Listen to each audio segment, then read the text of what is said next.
SSTV. Hi, welcome to SSTV. ఈ రోజు big boss episode లో ఏం జరిగిందో తెలుసుకుందాం. ఫైర్ స్టోమ్ అంటూ వైల్డ్ కార్డ్ ఎంట్రీస్ 6 ఏకంగా ఇంట్లోకి వచ్చేసారు. 2 డబుల్ ఎలిమినేషన్ లో ఇంటి నుంచి వెళ్లిపోయారు. అయితే కొత్త వాళ్ళు వచ్చారు కదా, కొత్త వాళ్ళకి పాత వాళ్ళకి తేడా ఇదంటూ ఇమాన్యుయల్ చేసిన కామెడీ ఈ పూర్తి ఎపిసోడ్ లో బాగా పండించిందని అనుకోవచ్చు. అనుకున్నట్టుగానే వచ్చిన 3 మగాళ్ళ గురించి పెద్దగా చెప్పుకోవాల్సిన అవసరం లేదు, కానీ వాళ్ళు ఇంకా పెద్దగా ఏం కనిపించట్లేదు.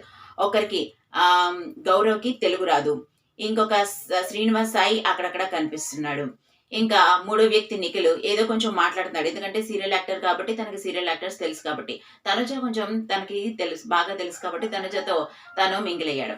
అయితే మిగతా వచ్చిన 2 మాత్రం మామూలు ఫైర్ స్టోమ్స్ కాదు. ఆ ఫైర్ స్టోమ్ అని పేరు పెట్టడానికి ముఖ్య కారణం వీళ్ళిద్దరని కూడా అనుకోవచ్చు. ఎందుకంటే వీళ్ళిద్దరికి సరిగ్గా యాక్ట్ అవుతుంది అనమాట. వీళ్ళకి సోషల్ మీడియాలో అంత ఫేమ్ ఉంది, అండ్ వీళ్ళకి ఫ్యాన్స్ ఉన్నారన్న కంటే ట్రోలర్స్ ఉన్నారనే ఎక్కువ చెప్పొచ్చు. ఎందుకంటే వీళ్ళ విషయం ఏదొచ్చినా జనాలు ఎగబడి చూస్తూ ఉంటారు. అందుకే బిగ్ బాస్ వీళ్ళిద్దరిని కూడా బిగ్ బాస్ లో పెట్టడం జరిగింది. ఆ నమ్మకాన్ని వీళ్ళు ఒమ్ము చేసుకోకుండా వచ్చిన రోజే ఇంటిని మామూలుగా రగల్చలేదు. దివ్యల మాధురి కళ్యాణ్తో ఒక పెద్ద గొడవే పెట్టుకుంది. అయితే అక్కడ గొడవ ఏమీ లేదు, స్టార్ట్ చేసింది దివ్యల మాధురి అనే చెప్పాలి. తను ఒక మాట అన్నాడు, మీరు ఇలా మాట్లాడితే నేను కూడా వేరేలా మాట్లాడాల్సి వస్తుందని. ఆ మాటను పట్టుకొని తను చాలా సీరియస్ అయిపోయింది, వెక్కి వెక్కి ఏడ్చింది. తన రాజు తనకు గుర్తొస్తున్నాడని చెప్పేసి బాగా తను ఎక్కువ ఎమోషనల్ అయింది. అక్కడ జరిగిన విషయం ఏంటంటే, అక్కడ బ్రేక్ఫాస్ట్ కి లేట్ అయిపోతుంది కాబట్టి త్వరగా వండాలి. ఆ విషయాన్ని ఆవిడకి కన్వే చేద్దాం, రేపు నుంచి త్వరగా స్టార్ట్ చేయండి అని చెప్పడానికి కన్వే చేద్దామని ఇక్కడ దివ్య మరియు కళ్యాణ్ మాట్లాడుకొని ఆమెను పిలుద్దామని చెప్పేసి పిలిచారు. అయితే ఆవిడ మాత్రం కూర్చోండి ఒకసారి మాట్లాడతాను మేడం అని కళ్యాణ్ అంటే, ఏ నుంచుంటే మాట్లాడవా, కూర్చుంటేనే మాట్లాడతావా అని ఇలా వ్యంగ్యంగా మాట్లాడింది. ఇలా మాట్లాడినప్పుడు ఎవరన్నా ఆ విషయాన్ని ఎలా తీసుకుంటారో చెప్పండి. వెంటనే కళ్యాణ్, నువ్వు తిన్నగా మాట్లాడని అనలేదు, ఏమన్నాడంటే మీరు ఇలా మాట్లాడితే నేను వేరేలా మాట్లాడాల్సి వస్తుందని గౌరవంగానే చెప్పాడు. అయితే ఆయన అలా అనడం ఏంటి కళ్యాణ్ అని చెప్పేసి ఆవిడ దాన్ని పెద్ద రచ్చ చేసింది. కానీ అక్కడ సిచ్యువేషన్ చూసిన వాళ్ళకి మాత్రమే ఆ విషయం అర్థమవుతుంది. ఇక్కడ కళ్యాణ్ తప్పు 100% లేదు. వ్యంగ్యంగా మొదట మాట్లాడింది మాధురి మాత్రమే. తను బయట ఎలా రెబలో లోపల కూడా రెబలే, తను కన్నింగ్ అని కూడా ఈ విషయంలో ప్రూవ్ చేసుకుంది. అంతే కాదు, ఇక్కడ నేను ఎవరితోనూ బంధాలు పెట్టుకోను అని అన్నది కదా, పెట్టుకోదు. కానీ అక్కడ ఈ రోజు జరిగిన సిచ్యువేషన్ లో కూడా ఆమెకి తనుజ ప్యాంపర్ చేయడం, సపోర్ట్ చేయడం ఇవన్నీ చేసింది. అయితే తనుజకు కూడా ఫుల్ గా క్లారిటీ లేదు ఏం జరిగింది అనేది. కళ్యాణ్ ఇలారా ఏం జరిగిందని అడిగినప్పుడు కళ్యాణ్ వచ్చి ఏకంగా ఆమెకి సారీ కూడా చెప్పాడు. సారీ చెప్పినా కూడా దివ్యల మాధురి దాన్ని పట్టుకొని చాలా రాద్ధాంతం చేసింది. వేరేగా సపరేట్ గా వెళ్ళి కూర్చొని ఏడవడం స్టార్ట్ చేసింది. దాని తర్వాత అక్కడికి అలేఖ్య వచ్చి వాళ్ళిద్దరి మధ్య ఒక ఇంట్రెస్టింగ్ డిస్కషన్ వచ్చింది. ఆ ఇంట్రెస్టింగ్ డిస్కషన్ లో కళ్యాణ్ గురించి ఆమె తప్పుగా మాట్లాడడం జరిగింది.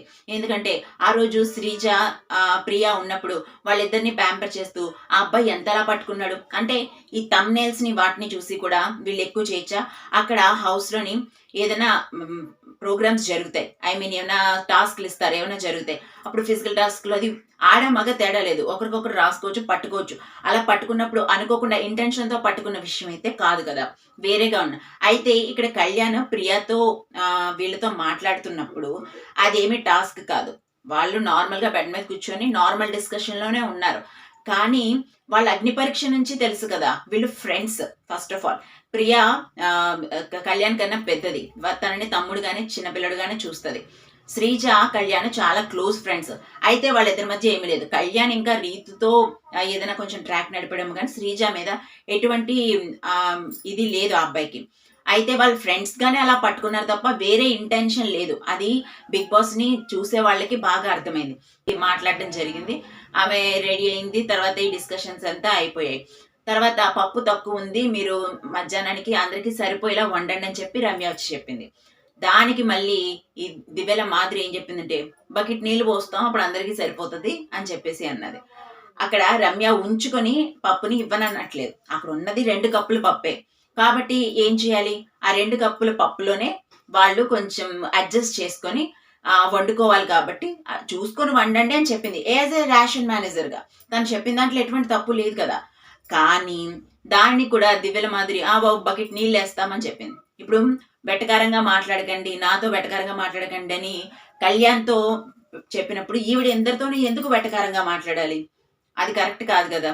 సో, వచ్చిన రోజే అంటే చాలామంది బయట సోషల్ మీడియాలో నెగటివిటీని తెచ్చుకొని లోపలికొచ్చిన తర్వాత వాళ్ళు చాలా సైలెంట్‌గా ఉంటారు. వాళ్ళు ఆహ్, అసలు కానే కాదు. పాత సీజన్స్‌లో చూసుకుంటే ఒక అమ్మాయి కొంచెం బూతులు మాట్లాడుతూ వీడియోస్ చేసేది. ఆ అమ్మాయి ఇంట్లోకొచ్చిన తర్వాత ఎంత డీసెంట్‌గా, ఎంత కామ్‌గా ఉంది. అంటే వాళ్ళ పర్సనల్ లైఫ్ వేరుంటది. వాళ్ళు ఒకవేళ బయట పబ్లిక్‌తో కొన్ని షోస్‌లో గాని వాళ్ళ ఇంటెన్షన్ బట్టి వాళ్ళలాగా తప్పుగా పోర్ట్రేట్ అవుతారు.